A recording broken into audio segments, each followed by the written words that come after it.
نواز شریف کو ہم نے خود بچپن میں دیکھتے آئے ہیں کہ بھی کیسے وہ بڑا مطلب کیسے وہ جماعت بھری، اس میں وہ کس مقام پہ آج کھڑا ہے، اللہ کی ذات. اچھا ان ساری چیزوں میں ہمارے لیے آخرت میں ہمارا کس کیٹیگری میں نام لکھا جائے گا کہ ہاں بھی تمہیں جو ملتا گیا تم لیتے گئے، یا ہمیں بھی کوئی ریسسٹ کرنا چاہیے؟ عام بندہ.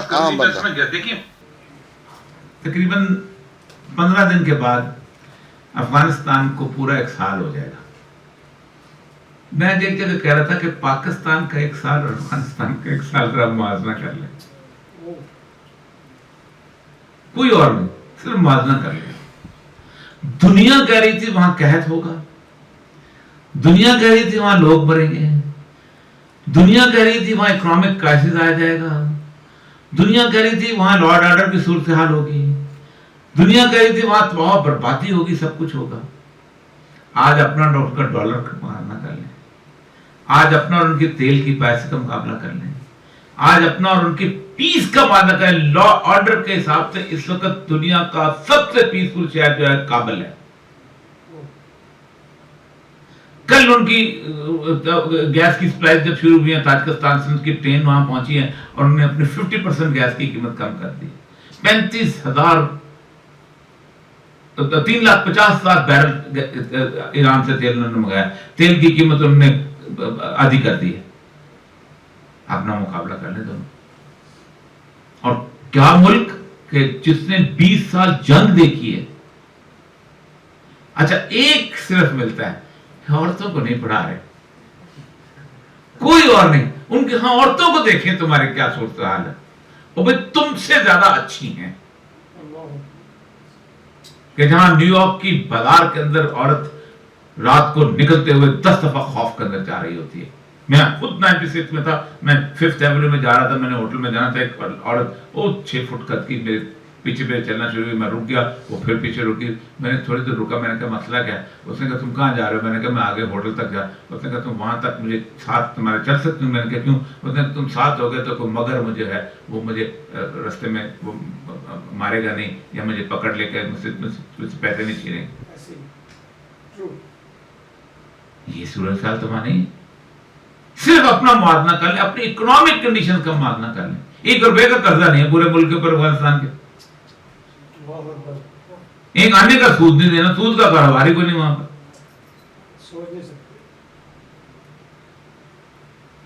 مسئلہ سارا یہ ہے کہ یار 2 قدم پہ ملک، اور ہم نے اکٹھے فیصلہ کیا تھا. میں سے پچھلے دنوں ایک لوگ جو تھے جو ملا عمر کے ساتھ اس وقت موجود تھے، ان سے ملاقات میری ہوئی. اقبال صاحب تھے وہاں، ان کے وزیر بھی رہے ہوئے، تو وہ پچھلے دنوں یہاں آئے ہوئے تھے. تو ان سے ملاقات تو کہتے ہیں ہم چند لوگ تھے، تو جس وقت ہمیں کابل سے نکل کے ایک جگہ پہ فیصلہ کر رہے تھے پہاڑ کے درمیان، تو ہمارے سامنے ہوموی ٹینکس بڑھ رہے تھے. تو ہوموی ٹینک دنیا کا وہ ٹینک ہے جس کے بارے میں کہا جاتا ہے کہ اس سے بہتر کوئی ٹینک نہیں بن سکا، کہ جس کو میزائل بھی اگر آ کے لگے تو میزائل اس کی میگنیٹک فیلڈ اس کو دھکا دیتی ہے اور واپس چلا جاتا ہے. تو ہم نے سوچا کہ ان سے مقابلہ کرنا ہے، اور ہم ٹوٹل جو لوگ تھے اسٹرینتھ گننے میں بھی آتے تھے تو 25-30 ہزار سے زیادہ نہیں بنتے تھے. بکھر بکھرا کے ملا کے تو 50 ہزار بن جاتے تھے پورے افغانستان. بندہ کوئی نہیں تھا ساتھ ہمارے، ملک کوئی نہیں ساتھ ہمارے، نہ کوئی پڑوسی ساتھ تھا، نہ کوئی انٹرنیشنل طاقت تھا. تو ہم نے سوچا کہ اعلان، کافی لوگوں کی ہمت ہار جاتی ہے. ہم نے سوچا کہ کیا ضرورت ہے اعلان کرنے کی جہاد کی، ایسے مفت میں ڈھونڈ ڈھونڈ کے ماریں گے تو تھوڑی بہت کرتے رہیں گے، اجتماعی طور پہ نہیں کرتے. تو ملا عمر نے کہا نہیں، کرنا تو ہے بے شک جان چلی جائے. اتنے لوگ تھے، کرنا تو ہے بے شک جان چلی جائے. اتنی سی بات. یہ نہیں دماغ میں تھا کہ اللہ نے ہمیں ذمہ داری دی ہوئی ہے. ہمارا ہر مولوی سمجھتا میں اقتدار پہ آؤں گا تو اسلام نافذ ہوگا. نہیں نہ آ سکے، میری ڈیوٹی نہیں ہے اسلام نافذ کرنا، میری ڈیوٹی تو کام کرنا ہے. ختم، بات ختم ہو. اللہ نے نصرت دی. وہ کیسے 20 سال، صرف 20 سال آسان کام نہیں ہے یہاں بولنا. میں ایسے ایسے لوگوں کو جانتا ہوں کہ جو وہاں پر جب کابل پہنچے ہیں تو ایسے لگتا تھا جیسے اصحاب کہف کے غار سے نکل کے آئیں گے, دنیا بدل گئی ہوئی ہے. دنیا نہیں دیکھی تھی ان لوگوں نے, پہاڑوں میں رہے. انٹرنیٹ آ گیا ہوا ہے, کیفے بن چکے ہوئے ہیں, بارز کھل چکی ہوئی ہیں, چائے خانے آ چکے ہیں, سڑکیں بدل چکی ہوئی ہیں, سینما گھر بن چکے ہیں. کیا کچھ نہیں بدلا اس افغانستان کے اندر. سمجھ نہیں آتی تھی کہاں آ گئے ہم اس دنیا کے اندر. اس دنیا کے اندر اللہ تعالیٰ نے فتح دی. میں آج دیکھیں نیٹ پہ جائیں, امیر خان متقی کی تاجکستان میں جس طرح پبلک نے نکل کے استقبال کیا اس بندے, آپ کا وزیر خارجہ جائے ازبکستان تاجکستان, میں دیکھتا ہوں کتنے لوگ اس کا استقبال کرتے ہیں. تو یہ ایمان کی میں تو کئی دفعہ کہتا ہوں کہ ہمیں تو بتانے کی ضرورت ہی نہیں کہ ہم نے قادسیہ میں حضرت عمر نے فتح کیا تھا. بھائی ایک دو قدم پہ دیکھ لو, 14 سال پرانی کتابیں کھولنے کی کیا ضرورت ہے. ان فی ذلک لآیات لقوم یعقلون, ہم نشانیاں دیتے ہیں عقل والوں کے لیے. ان فی ذلک لآیات لقوم یؤمنون, ایمان والوں کے لیے. یفقہون, تفقہ کرنے والوں کے لیے. میرے جیسے جاہلوں کے لیے تھوڑی نشانیاں ہوتی. تو اصل مسئلہ بنیادی طور پہ یہ ہے کہ ہم اصل میں توکل جو ہے نا, اس کا پتہ ہی اس وقت چلتا ہے جب آپ بے سر سامان ہوتے ہیں. جس کے پاس گھر سے لے کے شاندار قسم کی گاڑی ہو, لیکسس ہو, اس کے اندر سامان بھی پڑا ہوا ہو, 15-16 دن کا راشن بھی ہو, کھانا بھی ہو, کریڈٹ کارڈ بھی موجود ہو, اور وہ کہ بسم اللہ اللہ پہ توکل کر کے چل رہا ہوں, تو اس کا توکل کوئی توکل نہیں. کچھ نہ ہو جس کے پاس نا, اور پھر وہ توکل کرے. ایٹم بم رکھ کے اللہ کی بات کرنا اور توکل کرنا بالکل اور چیز ہے. اور پاس ٹوٹی ہوئی کلاشن کوف ہو اور اس کا پتہ ہو کہ اس کی گولیاں بھی کل کوئی نہیں دے گا, اس کے ساتھ توکل کرنا, یہ ہوتا ہے توکل جس پہ اللہ تعالیٰ کہتا ہے کہ میں آپ کی مدد کرتا ہوں. تنزل الملائکہ, میں اتارتا ہوں فرشتے اتارتا ہوں مدد کے لیے. اور اللہ کے نے فرشتے نہ, اللہ اس دنیا سے چلا گیا, چھٹی لے کے چلا گیا, نہ اس کے فرشتوں کو اس نے کوئی چھٹی دی ہے. آپ نہیں ہیں, آپ کو چھٹی نہیں مل سکتی.